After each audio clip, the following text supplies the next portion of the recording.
Hello, everybody. Welcome to our wellness series. These little bite-sized chunks of practice that you can cultivate, grow with, create for yourself. So today we're going to just sort of have a little intro to wellness, what a wellness practice, a somatic wellness practice could look like, and perhaps introduce some ideas or practices that you can either build into, if you already have a practice, something that you can add to your own practice, or if you're looking to create a ritual or a practice for yourself, perhaps some of these could be helpful.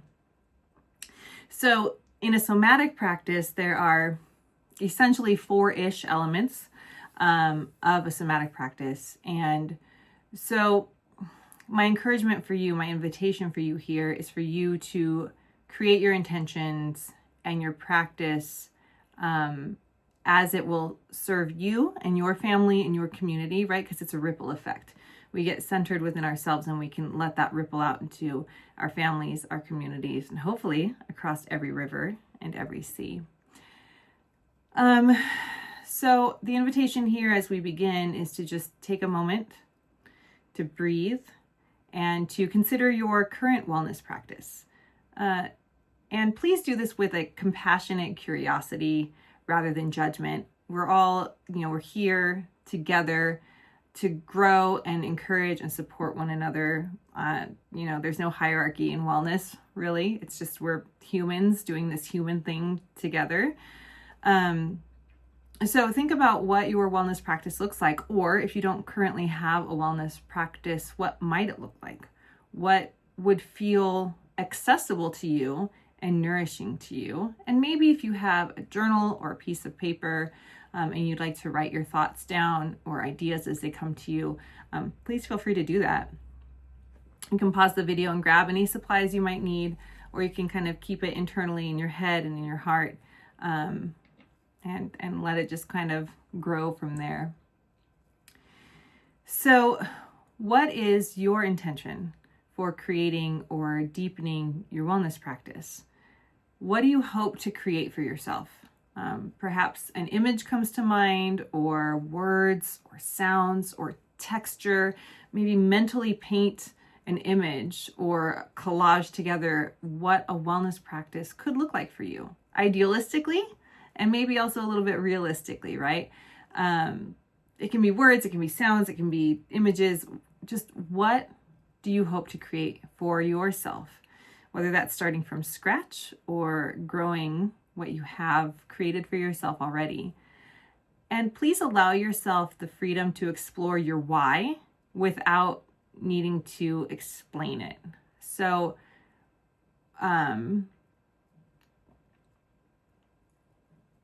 not so much your why, but what. Take a moment to explore your what without the need to explain what or why you're wanting to create this practice for yourself. There's no apologies necessary. You don't have to defend your right to a practice. This is your time to create that for yourself, or at least plant those seeds of intention for yourself. So maybe, think about, I'd like my wellness practice to feel, look, sound this way without having to defend your needs, wants, and choices. And perhaps there's somebody you could share these intentions with. And if not, that's okay. You can do a voice memo. Again, you can use your journal, whisper it into the universe. But invitation to share that if you want that sort of accountability or to create a practice with somebody else as well. So that's sort of the first thing we want to look at is, what is our purpose? What's our what, our why, what we're wanting to create? And then the second sort of part of a somatic practice is embodiment. So it's an engagement of senses, emotions, and meanings that are associated with this practice. So the invitation here is to notice the sensations you feel in your body as you create this intention for yourself. Are emotions rising?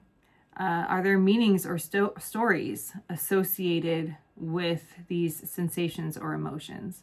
What's coming up for you when you think about, I want my wellness practice to look or feel or sound even a certain way, right? Like my wellness practice, music is very healing to me. I used to create a lot of music. I don't do that so much, or perform music. Now it's more of I just allow myself to receive the medicine of music. So my somatic practice, there's a lot of sound involved, a lot of music from my favorite musicians and artists and bands. Or maybe that sound sounds like being outside in nature, where the only sounds that I'm hearing are organic. So I don't need to explain why I want 9-inch nails to be a part of my wellness practice. I just do. I know that that's an intrinsic part of wellness and healing from my personal journey. So noticing the sensations, for me, there's a sense of, I don't have to explain it. I don't have to substitute it. This is my practice. It's for me.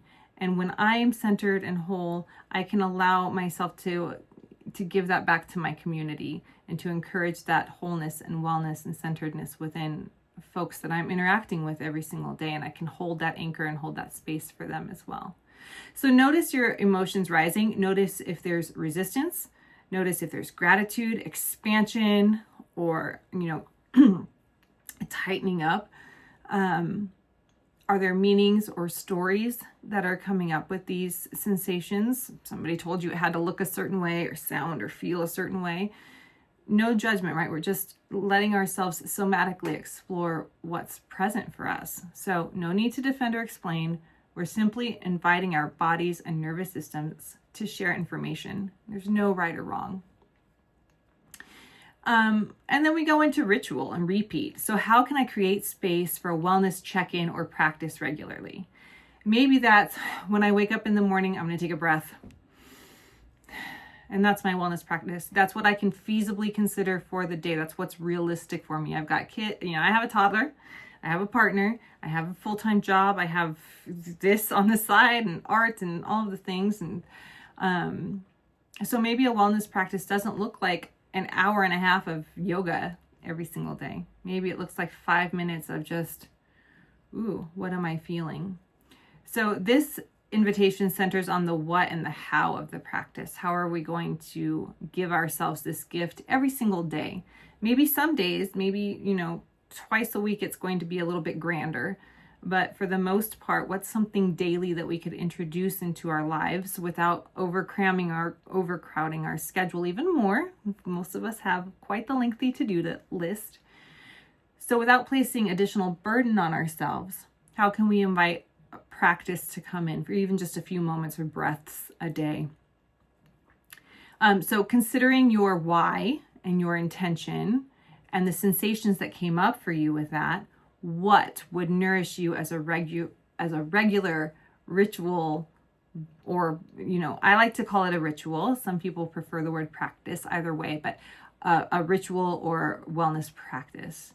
And take a few moments, pause the video. Again, take a pause and go back into, when I think about the what of the practice or the how of the practice, that intentionality. When I think about the intention, my why I'm doing this, and the sensations that come up for me with that intention, what would make the most sense for me? What would be nourishing and supportive? What activities or non-activities are you interested in? Again, I mentioned I love music, I love art. So maybe my wellness practice looks like just taking a few minutes for myself every single day to grab that paintbrush or get on the yoga mat or read a book that's going to be nourishing to my mind or my soul. It can look different every single day, or if you're somebody who likes something that's structured and more regular and more uniform, it can look like that. So what is interesting to you? What feels nourishing to you? Not to somebody else, not what you think a wellness practice has to look like, but it's for you. It's your very own. And then when and how often could you intend to practice? Could it realistically be a daily practice? Could it be a weekly practice, a monthly practice? Again, with compassionate curiosity and not with it has to look a certain way. We're creating an intention, we're laying a framework, but frameworks and intentions can change. Where would you ideally practice? Is this going to be something that you can do in your office chair where you are mentally doing the practice more so than anything else? Or maybe it's just some, some breath work or some light stretching in your chair. Does it take place with people, like in a yoga classroom, or does it take place personally outside, inside? Is there a designated space? Is it in your car? So lots of different areas that we can think about. When do you get some time to yourself that feels nourishing?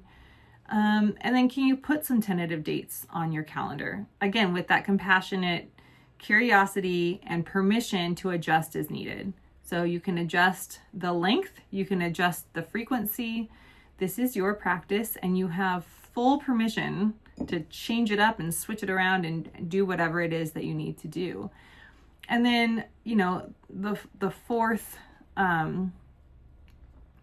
part of a somatic practice that we'll be considering and looking at today is changes, evolution, a willingness to allow space for growth and updates to the practice. So some gentle reminders.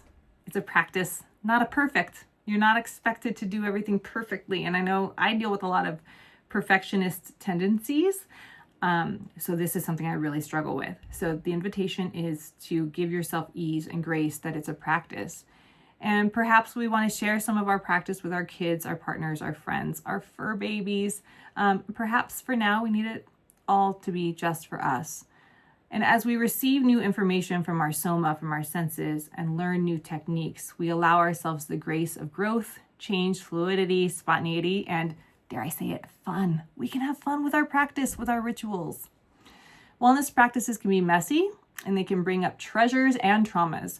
So please create a support system for yourself in case you get activated by a sensation or memory. You can call, you can email me, you can reach out to local support warm lines, and I can have that information ready for you as well. And I'll post some more information, some more videos, and some more how-tos on how we can deepen our somatic practices and our wellness practices and rituals together. Thanks for joining.